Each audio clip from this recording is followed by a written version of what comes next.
Today we're going to talk about content storytelling masterclass. So what a storytelling is and is not what a storytelling is a useful and relevant experience.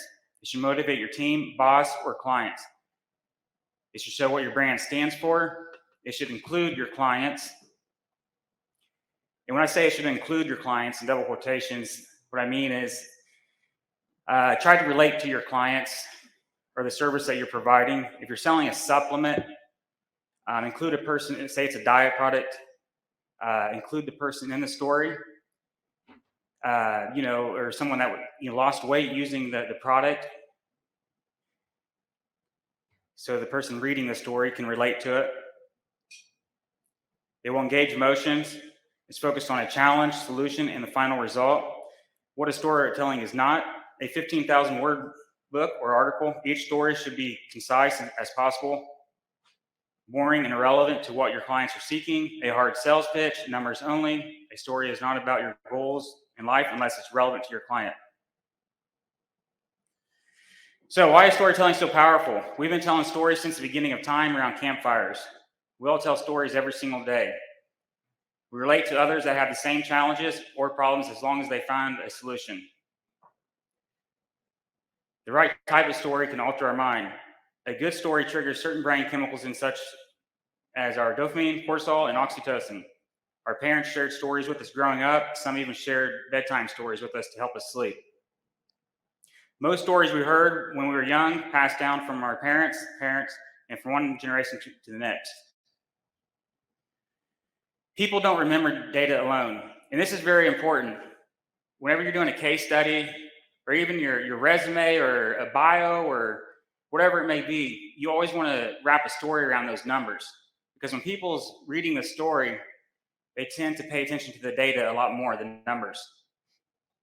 Stories that are personal and emotionally compelling engage more of the brain and thus are far better remembered than simply stating a set of facts or numbers. Stories build up your interest levels. When people can relate to what's going on in the story, they will make sure they remember. I don't know if you guys have ever read anything, but there's probably a time that you've read something and then it's caught your attention right away. And then you're like, okay, I got to remember this. And you'll find yourself remembering the company's name or the person's name, or even the data, the results. Humans tend to remember, write the story in a way that triggers emotions, then combine data within that story. Think of data as pounds, money, numbers, savings, total costs, and anything that is result related.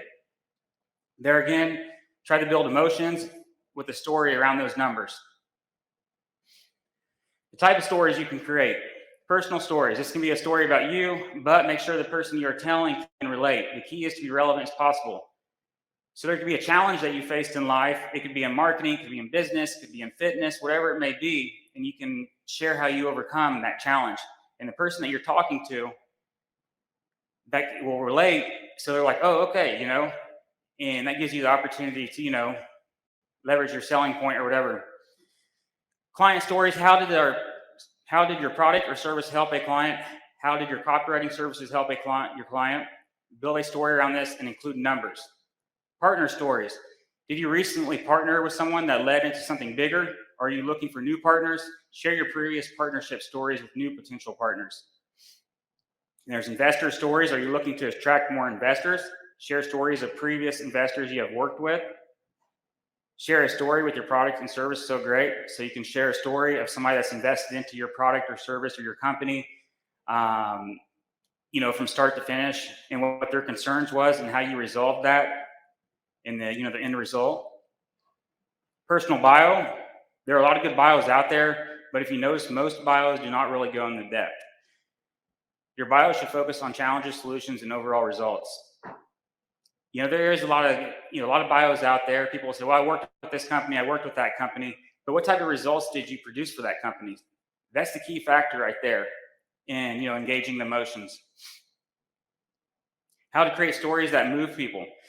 Keep the following in mind. Stories would be anywhere from 300 to 1,500 words long. Stay relevant. So you want to keep your audience in mind. You want to focus on the challenge, and then you want to focus on the solution and share the results and build a story around that. Now, in the length of the story, a lot of people ask me, how long should it be? It's, 300 to 1,500 When we used to do our supplements, we would go anywhere from 1,000 to 1,500 words. I mean, it really depends on the industry. So if numbers are involved, include numbers into the story as you engage the emotions. Test different strategies by using different copywriters and storytellers. And this is really important because I'll tell you what, a storyteller or a copywriter is the key to making your product convert. So it's really important that you know how to hire the right type of copywriter. A catchy title is must for your story, as it will pull them into reading it. So your title, anytime you're sharing a case study, the results, you should always try to include your results in the title somehow. For example, if it's weight loss, I'm just using this as an example. How Monica lost, 12 pounds in 6 weeks. People are a lot more likely to pay attention to that ad and click into it and read that page, that story of that person that lost the weight versus, versus using something, how Monica lost weight. Clearly, how Monica lost 12 pounds in 6 weeks or 4 weeks would sound a lot more attract more clicks, more visitors. Or here's some famous quotes. One from Richard Branson: a good PR story is infinitely more effective than a front page ad. And there again, it's because you're engaging emotions. Seth Godin: marketing is no longer about the stuff you make, but the stories you tell. Steve Jobs: the most powerful person in the world is a storyteller. The storyteller sets the vision, values, and agenda of an entire generation that is to come. And that's very true, because when you're building stories, you're altering people's minds. You're altering their decision making. You're influencing them to make a purchasing decision. So when you can wrap a good story around whatever the results are, you're definitely going to influence them. Who can use storytelling? Attorneys, affiliate marketers. I was actually a super affiliate for years. We used to run a lot of public background check sites, and we'd write up stories about people that use the background services, because we'd send out bulk emails, collect testimonials, and we, contact that person on how the service helped them. And have them share their story, what they was doing online. They was looking for, do a public record check or background check on their neighbor or the person they was dating, and we'd share that story, and then we'd run it through Google Ads. And this was back when affiliate marketers, I was actually a super affiliate, as mentioned. Back then, we didn't call it storytelling. We called it like advertorials, review pages. This whole storytelling term just started emerging within the last, 5 to 8 years. And it's become more and more popular. So doctors can use it, psychologists, digital marketers, bloggers, fitness centers, yoga instructors, skincare companies, business consultants, realtors, e-commerce companies, influencers, personal consultants, freelancers, supplement companies, professional athletes, vacation rental companies.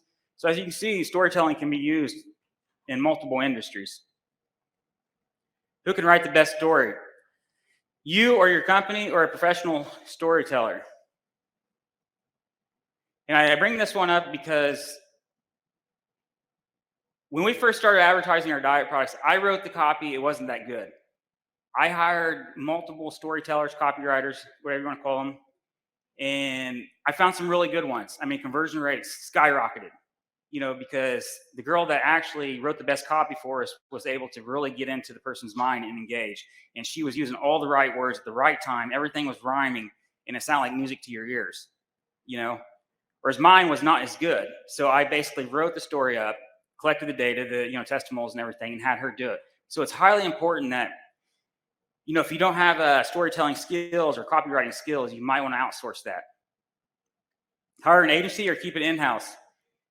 There are some benefits of hiring an agency. You get specialists versus jack of all trades, an unbiased view, more resources, scalability, less stress due to hiring, industry insights, more diversity, flexibility on budgets, less cost up front, and consulting. So let's say you decide to take this in-house and you want to hire a great storyteller. A persuasive storyteller is familiar with the following: metaphors and analogies. A metaphor is a figure of speech that uses one thing to mean another. Generally, they will closely relate and compare each other. Analogies. Analogy is comparable to a metaphor that it shows how two different things are similar, but it's a bit more complex.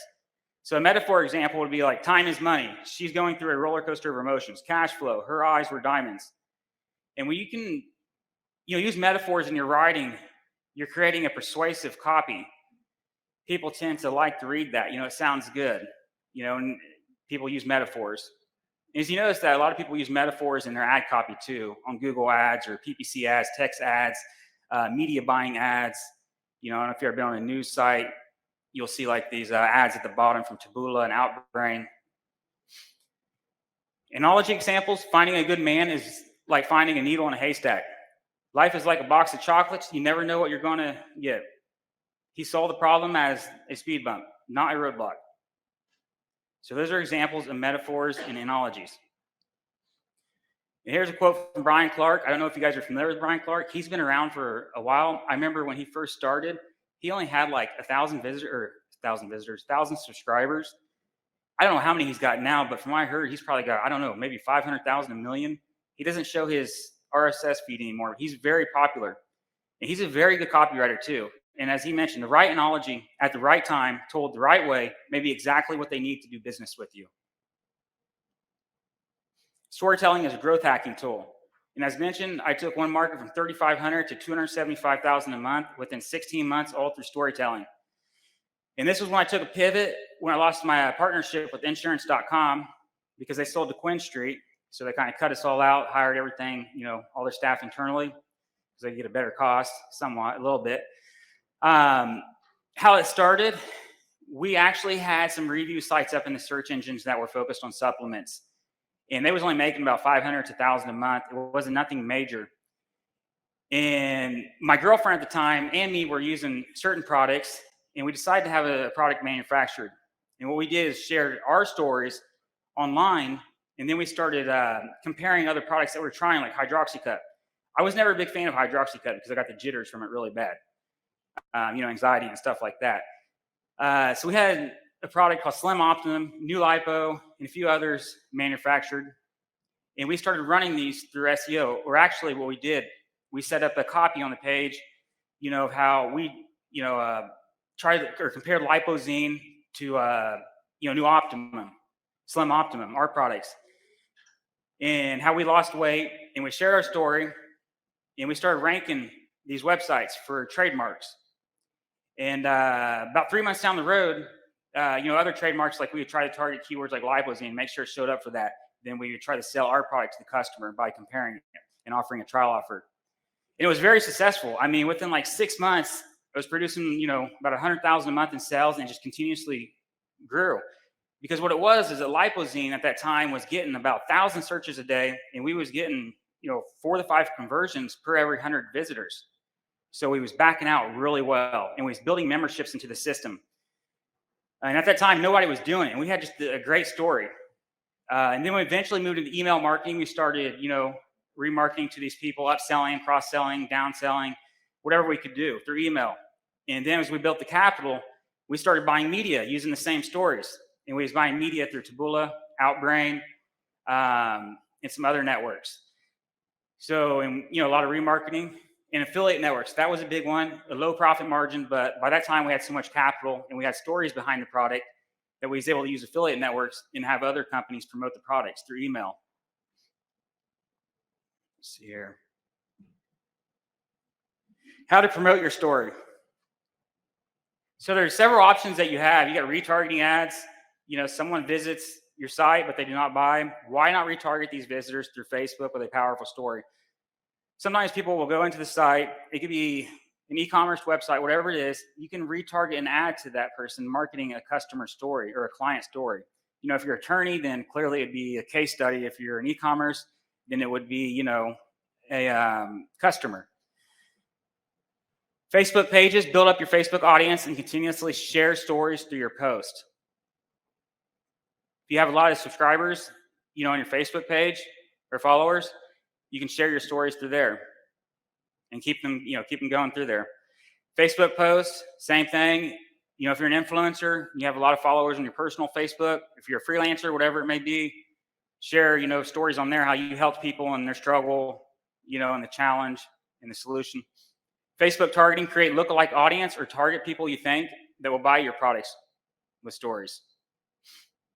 I'm going to pause here real quick, kind of create a more stimulating environment. But does anybody have any questions? Any questions so far? Okay, Google Ads. You got Google Ads too. Google remarketing. Use Google remarketing to target users that already visited your website but did not take your desired action. You got Google responsive search ads. You can utilize Google responsive search ads to target individual stories. How many of you are familiar with responsive search ads through Google? 1, 2, 3. Okay, not too many people use Google. So responsive search ads, they actually moved in the responsive search ads. They're doing away with the old text ads. So everybody's getting forced to use responsive search ads. But if you have like a case study or a story or whatever it may be, of you helping someone, providing a solution for someone that was having a challenge, you can market these, through Google Ads. And you got Google Dynamic Search Ads, which usually are designed to target several pages at once. So you might have several case studies or several stories on your website that you'd like to share. YouTube videos, you can do interviews. You can interview clients and ask them questions that will invoke emotions. This way your audience will take action. This is really good. So if you can get your clients, let's just use the word clients, because clients, customers, depending on your industry. If you have clients, you can interview them and put that on YouTube and, ask them what their challenges was and how that you resolved, their challenges and the final solution. Personal, you can create a video of yourself sharing a challenge and how you overcome that challenge. Influencers, have influencers share their story about your product or services. Make sure they have actually benefited from it, though. Influencers are really good, especially if they have, a lot of followers. I can't remember his name, but there's Nugenix. They got the football player on there. He's talking about he's using the Nugenix product and everything. Does anybody know that guy's name? You guys know what I'm talking about? What's his name? Yeah, so they're doing really good with that. So SEO, you can build links into your stories. Build relevant links to get your stories ranking. You'll find out a lot of times if you're really persistent creating stories on your website, they'll start ranking, even without links. That's kind of what happened to us in the beginning with the supplements, is that there was no competition where we just seen the data and we seen some traffic coming in. So we started ranking these little mini sites, we called them back then, for certain keywords. And that's when, it blew up, because we was like in position 12, 13, and it was just starting to show up. It was like, oh, okay, that's in 12. And we was doing, the research on, the keyword research tools. And, some of the keywords are getting like 1,000 to 1,500 visitors per day. So we start targeting those keywords and get it up in the top 3. Media buying. Media buying is a powerful tool to drive a lot of clicks within a short period of time. Some industries do it better than others. How many of you are familiar with media buying? Yeah, storytelling is very popular through media buying. How many of you are familiar with Tommy Chong? You remember the old, the Cheech and Chong guy in the movies? You remember that movie? I'm sure probably a lot of you seen it, because he's, everybody's familiar with Cheech and Chong. But he had a CBD product out, and they're buying a lot of media buying. And Tommy Chong's sharing his story about how he went to prison for, the stuff that they was doing, selling. It was, paraphernalia or whatever, I don't know. But then got out and started taking CBD, and he started going to the gym again. And they're really big for media buying. And then there's other people that share stories, like Dr. Grundry. He does video stories sharing how, the challenge of certain problems that, people might have, like in their gut. And then he goes into the solution of what he has. See here, press releases. Telling a story through a press release can have a huge impact on your brand. It can help with awareness, sales, and more. I see a lot of press releases out there, like somebody gets hired or something, but never talks about how they helped other companies or the results that they've produced. And remember, in your stories, you got to include the results that you've produced. Some people write good stories, but they don't include results. Some people talk about results, but they don't write a story around it. So you got to combine both of those together to engage the emotions and to make people take action. 5 key elements to remember about storytelling. Focus on relatable experiences. Be entertaining and engaging. The challenge and the solutions: understand your audience, evoke emotion. Consistency is key to success. There again, you want relatable experiences. You want to make sure that you can relate to people. And you're going to find out sometimes your story will relate better than others, than other stories. It's just really about finding the right client and having a lot of other clients that have the same problem. And we all share stories all the time. I mean, I hear it all the time up here. I mean, even if you go to the gym, you hear people saying, "Oh, I did this to lose weight," or and then someone else is interested in it, or they're looking something up online, how people lost weight. Then they try that diet. It's like, well, this person tried it, and this was their challenge, and this is how they resolved it. So it influences people. Be entertaining and engaging. There again, the challenge and the solution. Okay, so does anybody have any questions? We're getting ready to move into search engine marketing. I got a bonus slide here. Any questions about story? Yeah. I love all of this. I use storytelling a lot when I work with copywriters. Yeah. Do you have any advice or notes around how to hook a specific audience? Like how to bring someone into your story? Yeah, the titles. That's a good question.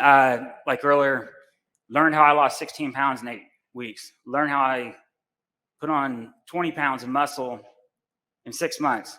I don't say 4 weeks. That's not realistic, right? But 6 months, 12 years, this is what I did. This is my diet routine. These are the supplements I took. This is my training routine. And bam, this is what happened. So any other questions? You can also use titles, how I helped my customer increase their sales by 300%, whatever the industry is. And just do searches. I mean, you'll find there's all kinds of titles out there to use. And I think you said something about, was you in ad management too or something? You're more into copy. You said something about copywriting earlier? That's right. That's my career. Yeah, okay. See here, search engine marketing masterclass. Account structuring, I'm going to go over search engine marketing here for a little bit. Account structuring is key. Proper setup of the account will determine how successful. This is for Google AdWords. And you can market your stories through, the Google Ads. Account structuring is key. Proper setup of the account will determine how successful your campaign will be overall. The slightest mistakes can cost you hundreds of thousands of dollars over time. Proper account structuring will save you time and money. Maximize your profits by keying into the right settings and combine with the proper optimization. A lot of times people will set up a search campaign on Google Ads, and whatever it is they're setting up, a case study, a story, they tend to have the wrong settings. They include the search partners. They just have all the settings backwards. They've, start out with automation when they should start out with manual CPC. Let's see here. Separate display and search. So anytime you launch a search campaign on Google Ads, you want to separate the display and search. Launch the search network without the display network. The reason being for is because you want to track those two individually. And a display network is a beast. I mean, I know people have lost a lot of money by putting on a $500 daily budget. They turned it on, and then they wasn't sure what to expect, and all that money they burned it. And I've burnt a lot of money myself on accident a few times too in the past. So be very careful. You launch the search network without display network. Launch search networks without search partners. And this right here, this is a screen of what I'm referring to. As you can see, the include search partners is off. Display network is off. It's not checked. So the only thing we're specifically focusing on is the Google search directly. How many of you are familiar with display network? Display. So the display network is your ads show on content sites. So like you could be on a news site, there's Google ads on there. And the problem is with that is those ads are usually remarketing ads, or they're just targeting on, based on the content of the website. And the audience right there, they don't tend to convert as high as what they do when they're directly searching on Google. When they're on Google searching, putting the keyword in, their intent is like there, they're ready to buy, they're ready to purchase something. Not all of them, but their intent is a lot higher overall. Launch search network without search partners. Search partner sites usually convert at a lower rate. Keep it off for the first month, depending on how much data you have. Once you have absolutely sure you are hitting your KPIs, you can then turn the search partners on. You have to test, and test. Search network, there again, keep the search partners off, display network off. Search partners, has got a bunch of traffic from, you never know where you're going to get the traffic from. Come from all these jungle monkey search engines. At halftime, the clicks are not even, good clicks like they would be on Google. Your conversion goal settings, make sure you set this up and you have this set up right, because when you move in the automation, it's going to take these into factor. Whatever it may be, your sales, leads, phone calls, make sure this is set up correctly at the campaign level for each campaign. E-commerce equals purchases, services equal leads usually. Direct orders and leads to the website are easiest to track. Usually what we do anytime we're launching a campaign, we keep the phone calls off at first because we want to track everything that goes into the website, because it gets really difficult to track phone calls and to know how much that customer is ordering. When you're tracking on the website, you can see the data, you can see where you're A/B testing your ads, so you know exactly what's going on. And then once you know everything's converting really high, you can then turn the phone call settings on. Ad rotation settings, the system doesn't always select the best ads for every industry. Review your ads weekly. Usually, we always keep that off. And there's a reason being for it, is because sometimes the optimize, we use optimize, prefer, best performing ads. Sometimes the decisions are being made a little too fast in the ads. Not every market converts. Some markets are more sporadic than others, where you'll have like a week or two where everything's converting really high. Then you'll have a week or two where everything's converting really low. So it's really important to, keep that off. Do not optimize, rotate ads indefinitely for a month, so you can make a very good data-driven decision based on those ads that you're A/B testing. So bid settings. Use this process in order if you're aiming for the highest return on ad spend. Manual CPC. You always want to use manual CPC first because you want to build the data up. Without the data, Google can't make a good decision for you, or you can't make a good decision on yourself, depending on if you stay in manual CPC or switch to enhanced or automation. Automation works phenomenally well. It's gotten a lot better over the years. I didn't like it when all this automated stuff started coming out, but they've improved it, big time. If it appears automation is not working, then move back into manual bidding or enhanced CPC. You feel like you're getting better results from manual bidding, or you just like to have the control, or you like doing more work, whatever it may be, move back into manual bidding. Some people do like, sticking in manual bidding. It's also, manual bidding tends to be a little bit better for smaller companies too. They don't have many products or pages. But when you get over 7,000, 8,000, 10,000 SKUs, that gets really difficult to do anything. I mean, it's like next to impossible to use manual bidding. Use this process if you're aiming for branding or more traffic in any order. And these are the settings under the bid, which is maximize clicks and maximize impressions. And always set your mobile bids 30 to 50% less. When you're in manual CPC mode, always set your mobile bids 30 to 50% less than what you would on your desktop, because desktop always converts at a much higher rate. We've seen in some industries where desktop is converting at 4% and mobile is converting at 1%. That gives you any idea. So basically every 100 visitors on a mobile, you're making one sale. Where on a desktop, every 100 visitors, you're making 4 sales. So if you do the math and you sit down, you look at the data, you'll come to realize that, mobile does convert, a lot lower. So expanded text ads are gone on June 30th. Responsive search ads will be replacing expanded text ads. Okay, I want to talk about this ad strength, because this is confusing for some people. Just because your ad strength says average does not technically mean your ad is average. How they are rating that, it doesn't affect your cost any. What they are doing is, the more titles that you put into place, the more descriptions, Google gives you a higher rating. But it doesn't necessarily mean the ad's better. I mean, if you have 3 good titles that you knew worked in expanded text ads, the ads they used before, you can use those. But I wouldn't get too concerned about the ad strength. And the reason they're doing that for is because a lot of people over the years, in the early days, people weren't A/B testing.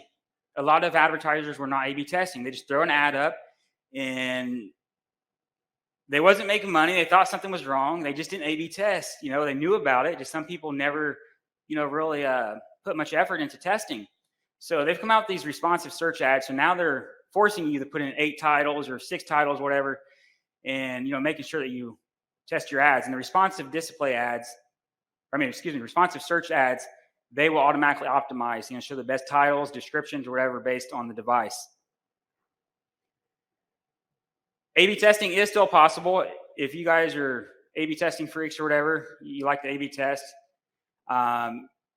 you can run the responsive search ads and just limit how many titles and descriptions you create in each one. It might show that average, but that doesn't mean your ad, there again, it's not going to affect the cost or anything. But you'll have 2 ads and know exactly which one's performing better. Why are they doing away with expanded text ads, which I mentioned earlier, because nobody was A/B testing. So keyword match setup. Start with exact match and phrase match.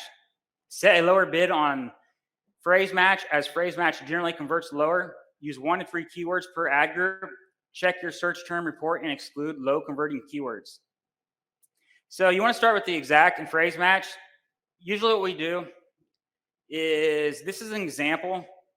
For example, Cuisinart DLC 7 parts, or Cuisinart food processor parts. Within those ad groups, we have 2 keywords. We have an exact match and we have a phrase match. That keeps the ad group highly relevant. We create an ad that's highly relevant to Cuisinart food parts. Whereas the Cuisinart DLC 7 parts, we've included that into the title of the ad, but we only got the keyword Cuisinart DLC 7 parts in there. An exact match will target that exact keywords, Cuisinart DLC 7 parts, whereas a phrase match will target a multiple keywords that are phrased to match. And you want to set on the phrase match keyword, usually you want to set that bid lower. It could be 35% lower, 50% lower. And the reason being for is because the phrase match converts lower. And there's a search term report, and you want to exclude in the Google ad system, the search term report will bring back all the keywords, and you'll know which ones are driving a lot of visitors without conversions, and you want to exclude those.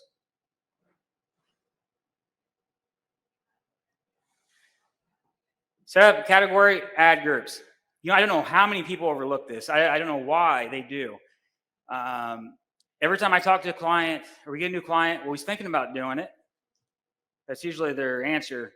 I'm not sure why they never move forward with it, but you should test all your categories, especially brand categories. This is an example of a fishing client: sim waders, Redington fly rods. And what we do, we have like sim waders. Someone searches for sim waders, they go into the category. Sims waders is a certain brand, and that category converts really high. You also, for example, Nike shoes, Reebok shoes, New Balance shoes, men's shoes, women's shoes. Clearly, your trademark, or your brand names, I should say, are going to convert at a higher rate. So if you sell shoes, let's say you sell Nike shoes, or whatever it may be you sell, create a category for that and target those keywords within that, the Google ads. So when people click on that ad, they come in, they see all the Nike shoes that you have. Google recommendations. Use good common sense when applying recommendations. If you do not understand what's going on or how it would help, then do not apply it. A lot of times, Google recommendations, they will recommend changes, but it doesn't always necessarily mean that you need to apply that change, because it might do more harm than good. They have a lot of good recommendations in there, but just be conscious when you're applying them. I had a client call us one day. She went through the thing and started applying everything, and she wasn't aware of what she was doing. Next thing you know, the campaign just started going downhill. And it was just because there are certain settings, that was applied that shouldn't have been applied. Recommendations are just to give you like an automated view, does it make sense to apply this? Don't forget to test dynamic search ads. There again, a lot of people do not test dynamic search ads. They get so caught up in the Google shopping cart or the search ad or the responsive search ads. Dynamic search ads are ideal for any advertiser with a lot of pages or several products. Keep the following in mind: target the right pages, categories, and/or products. A/B test different ads continuously until you find your winner. Look for underperforming pages and exclude them under your landing pages. Use your negative dynamic ad targets to exclude certain pages. Start with manual CPC, then work your way into automation. There again, with the dynamic search ads, you want to start with manual CPC. Almost anything you're doing on Google Ads, when you first start or launch a campaign, you need to start with manual, as mentioned earlier, to get the data built up and then build into automation. Because if you got 3 months of data, then turn on automation, Google's going to know what to do because they can look back into all that data. And when I say target the right pages, categories, and or products, when you set up a dynamic search ads, make sure that you're targeting the right categories. It will ask you right there, what pages do you want to target? And you can target the category or a certain page or a product. Because sometimes people turn it on and they just target the whole entire site. Next thing you know, they got their about page or contact us page, all these irrelevant pages showing up in the dynamic search ad results, and they're paying for all those visitors, and they're just basically throwing money out the wall or out the window. Landing page elements and testing. Okay. Most important elements, headers. There again, use catchy headers. Story or copy. Social proof, testimonials or reviews. Unique selling propositions. Other elements, layout and design, eye-catching imagery and media. Keep it relevant. A strong CTA, call to action, story and copy link, short form versus long form. Short forms always convert at a higher rate. Although with the long forms, you can qualify your client a little bit more questions you got. But there again, they might exit out. You ask them what their budget is. You never know, they might leave. Testing, 1 ad per landing page. Now, this is important. Collect 300 to 500 clicks. There again, you need data to make good decisions. Usually, depending on the industry, 300 to 500 clicks is pretty good. It's probably too many, but just to be sure, you can use 100 clicks, but there again, you might be working in a sporadic market that's up and down. But don't change your ads until you get the data. And that's, testing, turn off the automatic ad rotation, as I mentioned earlier. Split traffic evenly. You might go into the most important elements, the headers, the titles. That's really important because you want to catch them and get them in to read your story or your copy. And then you want to show the social proof on that landing page to get them to fill that form out or buy that product. And you want your testimonials or reviews, unique selling proposition. So quality scores. Aim for a 10 out of 10 for landing page and keyword quality. So as you can see on this account right here, all the quality scores are above average, 10 out of 10. I'm actually the one to set that account up. I wouldn't say all the accounts I manage are like that, but a lot of them. How to increase quality scores. Click-through rate, keyword relevancy, bounce rates, 1 to 2 keywords per ad group, A/B test ads nonstop, A/B test landing pages nonstop, mobile-friendly landing pages, and landing page speed. So click-through rate is the percentage of how many visitors click on your ad per 100 visitors. Look at it like that. You want to aim for a high click-through rate. And how you do that is build relevancy. People need to see a relevant ad. They search, they're looking for Nike shoes. Make sure you put Nike shoes in your titles, of course. If they're looking for Cuisinart DLC 7 parts, make sure you include that in your title. Because that's going to increase the click-through rate. And it's going to show it's relevant. Bounce rates, they're starting to factor this more, or actually they're factoring this in a lot now. When someone hits your landing page, you want to make sure they stay there. They do something. There again, 1 to 2 keywords per ad group. Because I see a lot of accounts. We get accounts where sometimes people will just start adding all these keywords that Google suggests. When they could just use a phrase match or an exact match and just limit 1 or 2 keywords per ad group. They get in there adding 100, 200, 300 keywords, trying to target every single keyword when you don't need to. That's what the phrase match is for. Okay, Google Shopping Network insights. Follow the same rules for Shopping Network. Turn off search partners. Launch with manual CPC. Set mobile bids 35% less than desktop. Use manual CPC to build up your data.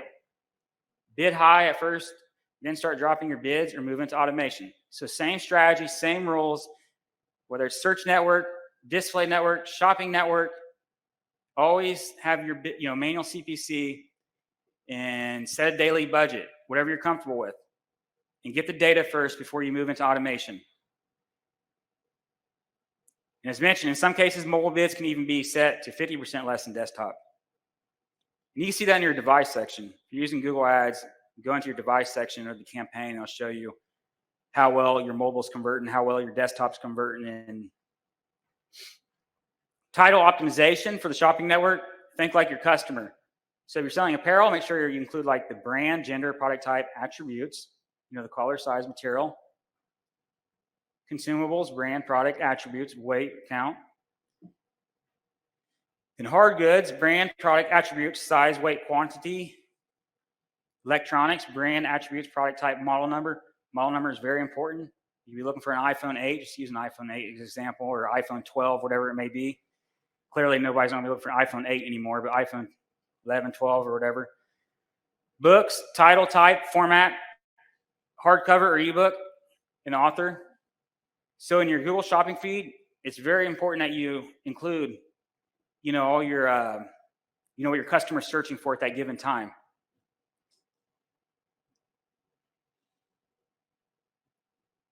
Other shopping feed optimization factors: descriptions, images, price points, and reviews. Believe it or not, we still get a lot of clients that are not using reviews. And the reason being for it is because they're scared someone's going to leave a bad review. And I always have to tell them, nobody's perfect. Something's going to happen. Whether the shipping company makes a mistake, USPS or whoever, it happens. You're going to get maybe a bad review from time to time. And does not necessarily mean it's your fault. Because reviews are important. People nowadays, they just analyze anything they buy online. There was one time when there was no such thing as, Google reviews. But times have changed. Subdivide all your products by item ID. Best for advertisers with less than 100 products. Easily apply bids to underperforming products. Analyze your product conversion rates along with total value. Exclude products that are not performing or drop bids. So if you're a smaller e-commerce brand, you could probably stay with manual optimization if you wanted to.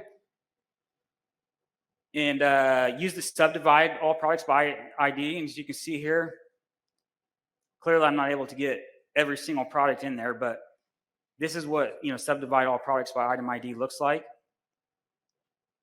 And that just gives you an overview of all the products that you have. And you can look at to see how each one's doing performance-wise. Subdivide all products by brand or category. Best for advertisers with more than 100 products. Easily apply bids to underperforming categories or brands. Allow you to exclude by category or brand. See how certain categories or brands are performing ROI-wise. So if you have a lot of products, this client right here has got over 7,000 SKUs. He's shipping to Canada and US. So his account is a lot more difficult. There's several SKUs, and that's, if you subdivide all your products by brand or category, that gives you the opportunity to look to see how each brand, each category is converting. And then you can apply bids to those categories or brands. Subdivide a category by item ID. Subdividing a category by item ID allows you to dive in deeper. This is best used for sites with lots of products under a category. Usually, you use this option when you want to exclude or apply manual bids. It can also be used to see what products are getting no clicks. Now, in this right here, you see we're using enhanced CPC. Because we're now opening up into the Canadian market. It was only targeting the US. And that's one thing. Make sure your Canada, if you're targeting Canada, you're shipping Canada, make sure your Canada settings are on the shopping network. This client was shipping products out for over 4 years, and he never realized that the settings for Canada was off in his merchant center or his Google ads. They had their search ads on, and they was targeting Canada, but somewhere down the line, I'm not sure how they overlooked it, their digital marketing manager or whatever. Maybe that's why he's not there anymore. I don't know. But so they, for over 4 years, they wasn't targeting Canada. So we launched this campaign targeting Canada. We have US, we have years of data in the US, so we're able to use automation. But we launched this with manual CPC, then moved into enhanced. Then eventually, 2 or 3 months down the road, we'll move it into automation. But right now, we're subdividing it by categories, trying to minimize the loss at first, because there's a lot of products in there that don't convert. But there again, we don't have the data for Canada. So we're just taking it step by step until we get worked into automation stage. When you got 7,000 products, it takes a lot of time and a lot of upfront investment to get the data, make good decisions. Creating shopping ad groups. Some advertisers use multiple ad groups and others do not. Use when you have different ROAS goals for certain products or even categories. So in this one right here, you can see we got 292,000 clicks. All right, I think there's about 800,000 in sales for that particular campaign, but this campaign is doing so well, and we have to target ROAS on, which is a form, automation under Google Ads. But there again, we had tons of manual or years of data before we turned that target, ROAS on. Important factors to remember: make decisions based on your data. Data is everything. Use subdivisions only when necessary. There again, if you're a smaller business, you only have 100, 200 SKUs, you don't necessarily need to use, categories and all that. You can look at it from that product point, product view. Title optimization can make or break your campaign. Test different bidding strategies depending on how many SKUs you have. Launch your shopping network campaigns with partners off. Always set your mobile bids lower than your desktop. There again, remember, keep those search partners off. Don't turn them on right away, because you might get a lot of traffic and you're going to think, it's not working, I give up, and I walk away. In all reality, you just didn't have the settings set up right. So you want to be very specific when you launch your campaign. Keep the search network off, or the search partners off, the display off, or whatever. Be very, very specific and focus on one particular area, then work your way outwards so you can scale it.